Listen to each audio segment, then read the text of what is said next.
Hello నమస్తే welcome to Telugu 360 bus today.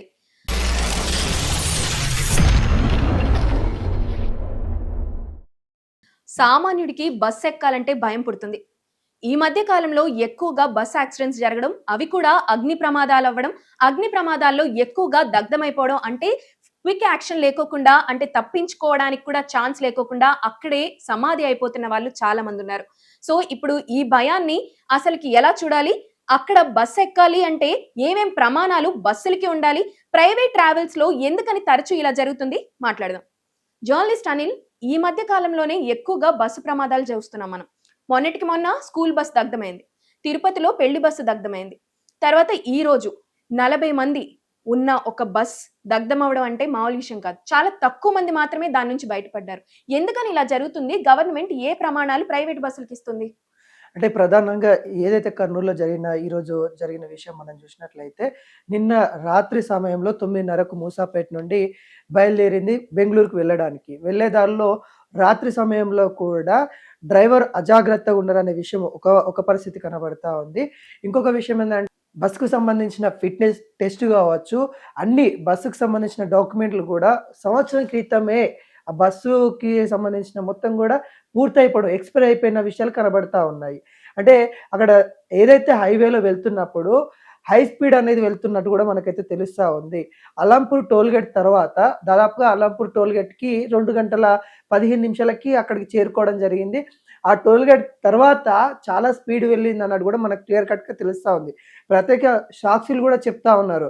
ఏంటి అక్కడ ఏం జరుగుతా ఉందో అర్థం కాకపోయింది. ఒక 2 మినిట్స్‌లోనే ఇలా మొత్తము అగ్ని ప్రమాదం చోటు చేసుకుంది అనే విధంగా వాళ్ళు చెప్తున్న పరిస్థితి కనబడతా ఉంది. అక్కడ వాళ్ళు చెప్పేది ఏంటంటే, ఒక బైక్‌ను కూడా ఢీకొనడం జరిగింది. బైకర్‌ని ఢీకొట్టిన తర్వాత బైకరు తను ఇటు సైడ్‌కు పడిపోయారు. తను కూడా చనిపోయినట్టు కూడా తెలుస్తా ఉంది. ఈ వెహికల్ ఏదైతే ఉందో ఆ బైక్ బస్ కింద ఉన్నట్టు కూడా తెలుస్తా ఉంది.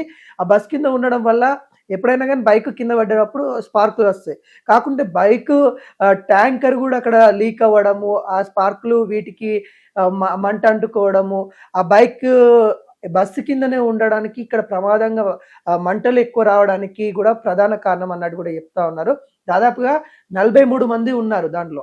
ఆ బస్సులో 40 మంది ఏమో ప్రయాణికులు ఉన్నారు, ముగ్గురేమో సిబ్బంది ఉన్నట్టు కూడా తెలుస్తా ఉంది.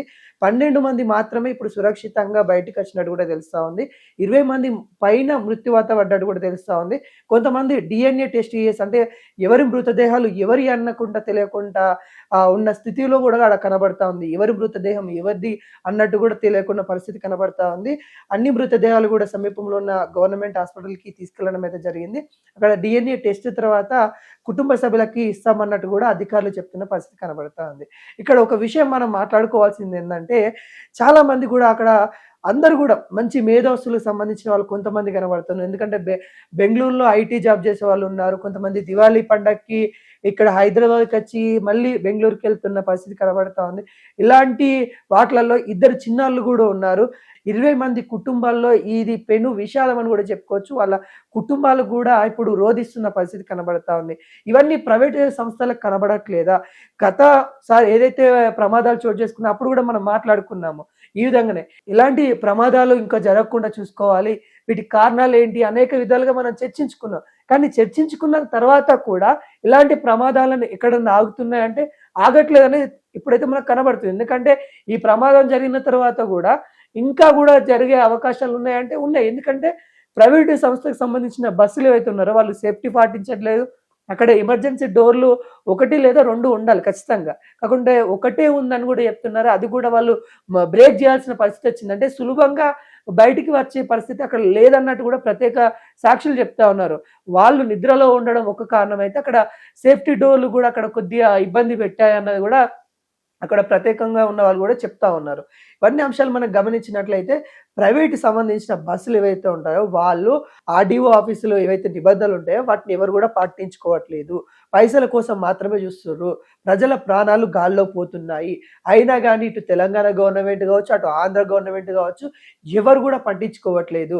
కొత్తగా రిజిస్ట్రేషన్లు ఇద్దామా, లేకుంటే కొత్తగా ఫ్యాన్సీ నెంబర్ ప్లేట్లు ఇద్దామా, ఏ విధంగా అధికంగా డబ్బులు సంపాదిద్దామనే ఆలోచనలో ప్రభుత్వాలు ఉన్నాయి తప్ప ప్రజల యొక్క సేఫ్టీ చూద్దాం అన్నట్టు కూడా ఎక్కడ కూడా కనబడట్లేదు. దానికి నిదర్శనం ఈ రోజు జరిగిన ప్రమాదం అని చెప్పుకోవచ్చు.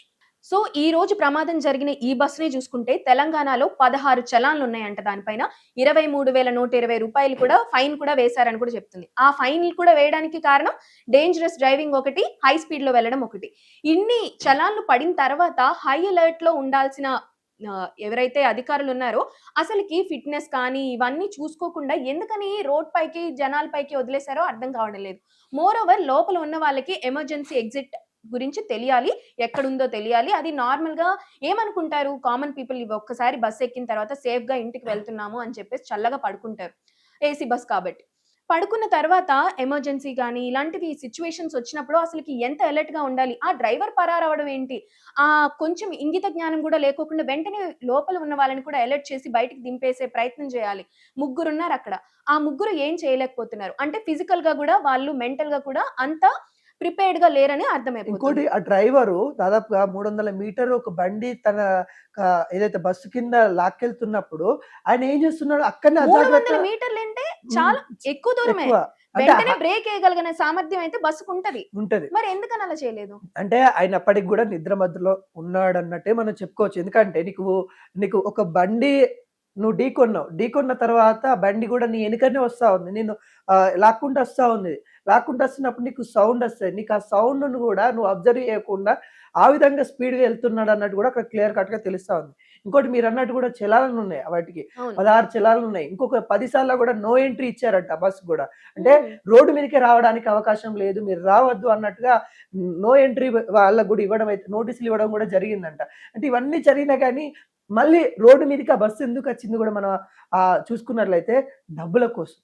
డబ్బులని ప్రజలని ఏ విధంగా డబ్బులు తీసుకోవాలి, వాళ్ళ ప్రాణాలు ఎటైనా పోని. వాళ్ళ ప్రాణాలు ఈరోజు 20 మంది కుటుంబాలు రోధిస్తున్న వాళ్ళకి అవసరం లేదు. ఈరోజు కూడా డ్రైవర్ పారిపోయిన ఆ విషయం కాదు. దానికి సంబంధించిన యాజమాన్లు కూడా పారిపోయారు. యాజమాన్ల దగ్గరికి పోలీసు వాళ్ళు ఎళ్తే ఏమైంది? ఏంటి ఈ విధంగా జరిగింది? దాని కారణాలేంటి? మరి అలాంటి బస్సులు ఇంకా ఎన్నున్నాయి? అవును. ఒకే నంబర్ ప్లేట్ మీద 3, 4 బస్సులు నడుస్తా ఉన్నాయి. ఒక్క బస్ అంటే ఈ ప్రమాదం జరిగినప్పుడు ఇవన్నీ మనం ఖచ్చితంగా తీయాల్సిందే. ఈ ఈ ఒక్క రోజునే గాదు. ఖచ్చితంగా ట్రావెల్ చేసేటప్పుడు గూడా మనం గూడా చాలా జాగ్రత్తగా ఉండాలి. ఏ బస్ ఎక్కుతున్నాం? ఎందుకు ఆ బస్సులో ట్రావెల్ చేస్తున్నాం? గతంలో ఏ విధంగా ఉందనే దాని మీద ఇప్పుడు ఫోకస్ పెట్టాల్సిందే. ప్రతి ప్రయాణికుడు గూడా ఫోకస్ పెట్టాలి. ఇప్పుడు యాజమాన్ల దగ్గరికెళ్లి సరే ఆయన మిస్టేకు చాలా కనబడతా ఉంది. సరే పోలీసు వాళ్ళు ఎళ్లారు. నువ్వు సమాధానం చెప్పాలి అక్కడ. కానీ ఆయన పారిపోయిన పరిస్థితి కనబడతా ఉంది. ఎవరైతే ఈ వేమూరి ట్రావెల్స్ ఉన్నారో ఆ యాజమాన్యం గూడా ఇప్పుడు కుక్కడపల్లిలో ఒక ఆఫీస్ ఉంది. మియాపూర్‌లో ఒక ఆఫీస్ ఉంది. అమీర్పేటలో ఒక ఆఫీస్ ఉంది. వీళ్ళెవరు గూడా తాళాలేసుకున్న పరిస్థితి కనబడతా ఉంది. అంటే వీళ్ళు పారిపోయారన్నట్టు క్లియర్ కట్‌గా తెలుస్తా ఉంది. అంటే వాళ్ళకి తెలిసింది ఇప్పుడు.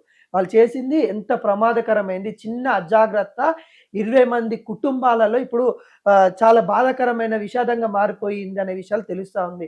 ఇప్పుడు ఈ ట్రావెల్స్ అనే గాదు. అన్ని ట్రావెల్స్ కూడా ఇప్పుడు మనము దసరా పండగ గాని, లేకుంటే దివాళీ పండగ ఇప్పుడైపోయింది.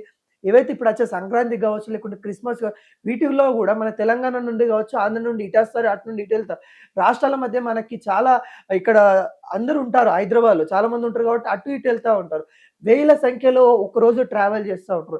వాళ్ళ ప్రాణాలు ఏంటి అన్నది గూడా ఏ ఒక్క ప్రైవేట్ సంస్థ గూడా అక్కడ చూడని పరిస్థితి కనబడుతుంది. ఈరోజు మంత్రులు మాట్లాడుతున్నారు. పొన్నం ప్రభాకర్ గౌడ్ మాట్లాడుతున్నారు. అటు ఆంధ్రప్రదేశ్ నుండి గూడా మంత్రులు మాట్లాడుతున్నారు. హోమ్ మినిస్టర్ అనిత గారు గూడా ఘటనా స్థలానికి వెళ్ళినారు, చూస్తా ఉన్నారు. ఇవన్నీ ప్రమాదం జరిగిన తర్వాత అలర్ట్ అయితా ఉన్నారు. దానివల్ల ఇప్పుడు మనకేమి ఉపయోగం? ప్రమాదం జరగకుండా ఉండాల్సిందే చూసుకోవాలి. సరే ఇప్పుడు జరిగిపోయిన దాని గురించి మనమేం చేయకున్నా గాని ఫ్యూచర్‌లో ఇలాంటి ఘటనలు జరగకుండా చూసుకోవాలి. అంటే ఎందుకు ఇంత బాధాకరంగా ఉందనంటే ఒక్కొక్కరు అక్కడ ఒక్కొక్క స్టోరీ ఒక్కొక్క విధంగా ఉంది. అక్కడ అందులో ఎవరైతే 20 మంది మృత్యుపత పడ్డారో ఒక్కొక్కరు ఒక్కొక్క స్టోరీ కనబడతా ఉంది. ఒకరేమో సక్సెస్ అయిన పర్సన్ కనబడతా ఉన్నారు. ఒకరేమో అంటే ఇద్దరు కపుల్స్ కూడా ఉన్నారు అందులో. వాళ్ళ లవ్ సక్సెస్ చేసుకొని వాళ్ళు మ్యారేజ్ చేసుకున్న వాళ్ళు కొంతమంది కనబడతా ఉన్నారు. అభంశుభం తెలియని ఇద్దరు చిన్నారులు కనబడతా ఉన్నారు. అంటే వాళ్ళ జీవితాలు ఎంతో ఆశలతో ముడిపడి ఉన్న జీవితాలు ఈ రోజున అగ్నిపాలం అయిపోయినాయంటే వీళ్ళే కారణం. వీళ్ళు పరారైపోయిన పరిస్థితి కనబడతా ఉంది. ఇప్పుడు ప్రైవేట్ ట్రావెల్స్ వాళ్ళందరూ వాళ్ళ పరపతిని యూజ్ చేసుకొని గవర్నమెంట్ వాళ్ళ అఫీషియల్స్ నుంచి ఈ సర్టిఫికేషన్స్ కానీ డాక్యుమెంటేషన్‌కి సంబంధించిన వర్క్ కానీ చేంజ్ చేసుకుంటున్నారు. చేయించుకున్న తర్వాత సామాన్యులకే ఆ ఎఫెక్ట్ పడుతుంది. ఇది ఒకసారి కాదు, ఇది కంటిన్యూయస్‌గా జరుగుతున్న ప్రాసెస్ అని మీరు కూడా అంటున్నారు. సో, ఓవరాల్‌గా చూసుకుంటే గవర్నమెంట్ ఎంత స్ట్రిక్ట్‌గా ఉంటే ఇలాంటి డేంజరస్ యాక్సిడెంట్స్‌ని ఆపగలిగే సామర్థ్యం గవర్నమెంట్‌కుంది కాబట్టి ఎలాంటి నియమాలు పెడితే బెటర్ అంటారు? ఆర్‌టీఏ వాళ్ళు రూల్స్ అయితే ఖచ్చితంగా పెట్టాల్సిందే. ఒకటి, డ్రైవర్ ఫిట్‌నెస్ ఏ విధంగా ఉందనేది గూడా ఎప్పటికప్పుడు చెక్ జేసుకోవాల్సింది. రెండో రూల్ ఏందంటే వాటికి ఏ చలాలు పడుతున్నాయి. ఒకవేళ హై స్పీడ్ చలాలు 1, 2, 5 వరకైతే ఓకే. 5 దాటినాయంటే ఆ డ్రైవర్‌ని లైసెన్స్ తీసేయడమా, లేకుంటే ఆ డ్రైవర్‌ని రిమూవ్ చేయడమా, కొత్త డ్రైవర్‌ని పెట్టుకోవడం అనేది చేయాలి. ఇంకోటేందంటే బస్ కండిషన్ ఏ విధంగా ఉంది? బస్సు ఫిట్‌గా ఉందా?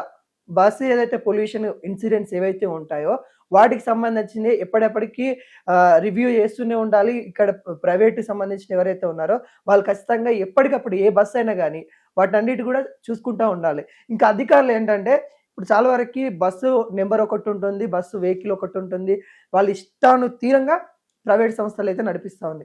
వాటిని ఎప్పటికప్పుడు అరికట్టాల్సిన బాధ్యత అధికారుల దగ్గర ఉంది.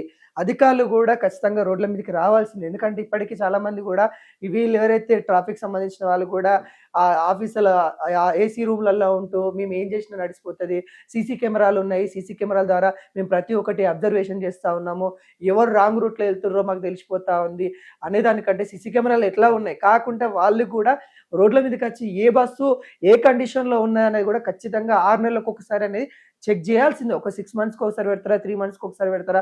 రోడ్డు మీద ఉన్న బస్సు కండిషన్ ఏంటి అనే దాని మీద డాక్యుమెంట్లు అనేది ఖచ్చితంగా చెక్ జేయాల్సింది. ఇలాంటి రూల్స్ తీసుకొని రావాలి. ఇంకోటేంటంటే చాలా వరకు ఇప్పటికి ఉన్నాయి. ఆర్‌టీఏ రూల్స్, ట్రావెల్స్ ఒక బండి రోడ్డు మీదకొచ్చినప్పుడు కారు గాని, లేకుంటే ఇలాంటి బస్సులు గాని ఇలాంటి సి ప్రమాదాలు చూస్తుంటే అవి నామమాత్రపుగానే కనిపిస్తున్నాయి. ఇంకా హ్మ్. వాటి గురించి పెద్దగా మాట్లాడుకోవాల్సింది కూడా లేదు. ఎందుకంటే అంత స్ట్రిక్ట్‌గా లేరు గాబట్టి. లేరు కాబట్టి. సీట్ బెల్ట్ పెట్టుకునే విషయంలో గావచ్చు. అంటే గైడ్‌లైన్స్ ఇవ్వాలి. అవును. సాధారణ ప్రజలకి కొన్ని విషయాలలో తెలియకపోవచ్చు. వాళ్ళకి సీట్ బెల్ట్ ఎలా పెట్టుకోవాలి? ఒకవేళ సేఫ్టీ అంటే ఇలాంటి ప్రమాదాలు జరిగితే వాళ్ళు ఏ విధంగా సేఫ్టీగా బయటపడాలి అనే దాని మీద ఇంకా టెక్నాలజీ అనేది మనకు చాలా పెరిగిపోతా ఉంది. ఈ నెపంలో గూడా ఇలాంటి ప్రమాదాలు జరగడం అనేది గూడా మనం చాలా ఆశ్చర్యానికి గురైతుంది. ఎందుకంటే హై స్పీడ్ ఎళ్తుంటే ఆటోమేటిక్‌గా బ్రేక్ పడిపోవాలి. అలాంటి వెహికల్స్‌ని తీసుకొని రావాలి. ఒక లిమిటెడ్ స్పీడ్ ఏదైతే హైవేలో ఉందో, ఆ లిమిటెడ్ స్పీడ్ దాటింది అనంటే ఖచ్చితంగా అక్కడ బ్రేక్ పడిపోవాలి. అక్కడికక్కడ ఆగిపోవాలి. అలాంటి వెహికల్స్‌ని తీసుకొనొస్తే ఇంకా బావుంటుంది. ఇంకోటేందంటే రాత్రి సమయంలో ఏవైతే ట్రావెల్స్ నడిపిస్తా ఉన్నారో వాళ్ళు చాలా జాగ్రత్తగా వివరించాలి. ఎందుకంటే వాళ్ళకి పని ఒత్తిడి అనేది ఉంటది. ఎందుకంటే కొద్దిగా త్వరగా ఎళ్ళిపోతే పడుకోవచ్చు గదా! మనం త్వరగా ఎళ్ళిపోదామనే ఇంటెన్షన్‌లో డ్రైవర్లుంటరు. ఆ విధంగా గాకుండా నైట్ టైమ్‌లో డ్రైవింగ్ చేసేటప్పుడు ఒక్క డ్రైవర్‌నే కాకుండా ఇలా హైదరాబాద్ నుండి బెంగుళూరుకెళ్తున్న సమీపంలో చాలా దూరం ఉంటుంది గాబట్టి, అలాంటి సమయంలో ఇద్దరిని లేక ముగ్గురిని డ్రైవర్‌ని పెట్టుకోవాల్సిందే. ఒక డ్రైవర్ ఒక 3 అవర్స్ తను డ్రైవింగ్ చేస్తే, ఇంకొక 3 అవర్స్ ఇంకొకతను డ్రైవింగ్ చేసుకుంటా, ఈ విధంగా వెళ్ళే విధంగా కఠినమైన రూల్స్ తీసుకొని రావాలి. ఒక్కడినే డ్రైవర్‌ని ఇచ్చేసి తన మీదనే పని భారం పెట్టడం వల్ల ఇలాంటి ప్రమాదాలు జరగడానికి అవకాశాలుంటాయి. వీటన్నిటిని గూడా పరిగణలోకి తీసుకోవాలి అధికారులు ఖచ్చితంగా చూడాల్సిందే వీటిని. యెస్. అసలు first of all driving is not a profession. Driving ఒక రెస్పాన్సిబిలిటీ. అవును. డ్రైవర్ పైనే 40 ప్రాణాలు, 40 మంది ఆధారపడి ఉన్నారు అంటే డాక్టర్ కానీ, డ్రైవింగ్ కానీ వాళ్ళెవరు ఇది ప్రొఫెషన్‌గా చూడకూడదు. అండ్ ప్రైవేట్ ట్రావెల్స్‌ని మనం గట్టిగా మాట అనేయలేము. అండ్ డ్రైవర్‌ని కూడా అనేయలేము. కాబట్టి ఎవరైతే ప్రైవేట్ ట్రావెల్స్ వాళ్ళు ఉంటారో వాళ్ళు డ్రైవర్‌ని తీసుకునేటప్పుడే, ఎంచుకునేటప్పుడే రెస్పాన్సిబుల్‌గా ఉంటాడా లేదా?